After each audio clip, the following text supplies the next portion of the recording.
কি হচ্ছে? গাল দিয়ে রক্ত উঠছে দেখুন। এরকম ভাবে গাল দিয়ে রক্ত ওঠে? লাঞ্চ লিভার ড্যামেজ হয়ে গেছে লিভার। দাদা আপনি এসছেন দাদা? এই থাক থাক, থাক। কি হয়েছে বল। আমার ওয়াইফ খুবই অসুস্থ, মানে হয়তো আর বাঁচবে না দাদা, বুঝতে পারছেন? আপনি এসছেন, আমি মানে আমার মানে জান একটু মানে প্রাণ এসছে যে আপনি এসছেন। মানে আমি অনেক চেষ্টা করেছি আমার ওয়াইফকে বাঁচানোর জন্য, হয়তো আর বাঁচবে না, হয়তো। কান্না করো না, চলো চলো। কি হয়েছে? আপনি দেখুন কি হয়েছে তোমার ওয়াইফে? কি হয়েছে? এখনো লাঞ্চে ইনফেকশন হয়েছে, বুকের লাঞ্চে ইনফেকশন হয়েছে, বুঝলেন? মানে বুকের লাঞ্চে ইনফেকশন হয়েছে, এবার লাঞ্চ থেকে লিভার ইনফেকশন, এবার লিভার থেকে ইনফেকশন আস্তে আস্তে সমস্ত শরীরে ছড়িয়ে পড়লে অটোমেটিক গাল দিয়ে রক্ত বার হয়। এবার রক্ত তো বন্ধ হয় না, আমরা অনেক রকম অনেক ডাক্তার দেখিয়েছি, অনেক রিপোর্ট করলাম, কিন্তু রোগ ধরা পড়ছিল না। এবার রোগ ধরা না পড়লে এবার ডাক্তার বলছে আল্ট্রাসোনোগ্রাফি করো, 5 বার করলাম, তাও রোগ ধরা পড়িনি।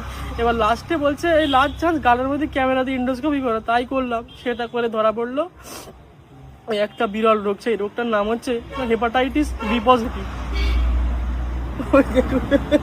কি হচ্ছে? গাল দিয়ে রক্ত উঠছে দেখুন। এরকম ভাবে গাল দিয়ে রক্ত ওঠে? লাঞ্চ ইনফেকশন, মানে লিভার ড্যামেজ হয়ে গেছে লিভার। ডাক্তার বলেছে ইমিডিয়েটলি ভেলোরে নিয়ে যেতে, ইমিডিয়েটলি ভেলোরে নিয়ে যেতে, না নিয়ে গেলে বাঁচবে না, অন্তত 2-2 দিনের মধ্যে ভেলোরে নিয়ে যেতে বলেছে। এবার যেতে গেলে অন্তত 1 লাখ টাকা খরচা। এবার আমাদের কাছে এখন কিছুই, আমার পুরো নিঃস্ব হয়ে গেছে, আমরা পুরো নিঃস্ব হয়ে গেছি। প্লিজ দাদা আমি আপনার মাধ্যমে আপনাকে হাত জোড় করে অনুরোধ করছি, প্লিজ আপনারা একটু যেরকম পারেন সেরকম একটু হেল্প করুন, না হলে আমি হয়তো আর আমার স্ত্রীকে বাঁচাতে পারবো না। এখন কন্ডিশন খুবই খারাপ, মানে আমাদের বাড়িতে এমনকি মানে আমাদের খাওয়া দাওয়া হয় না, আমাদের আজকে বিগত 3-4 দিন আমাদের ঘরে আগুন জ্বলেনি, এখন এরকম অবস্থা।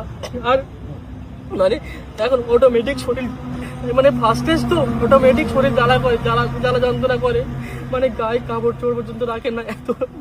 এই দেখুন আপনি ক্যামেরা করে দেখুন কি অবস্থা। তো এইখানে শুয়ে রেখেছো কেন? জ্বালা যন্ত্রণা চোটে ছটফট করছে, মানে গায়ে শাড়ি পর্যন্ত রাখছে, এখানে হাওয়া লাগছে বলে একটু, ওই জন্য এখানে শুয়ে রেখেছি। এইটাই তোমার ঘর? হ্যাঁ ওইটাই আমার। এই বাড়িতে থাকো তোমরা? হ্যাঁ। আচ্ছা কে কে থাকো বাড়িতে? আমার বাড়িতে আমি থাকি আর আমার ওয়াইফ থাকে। আচ্ছা কি হচ্ছে, অসুবিধা কি হচ্ছে? কথা বলতে পারছে না?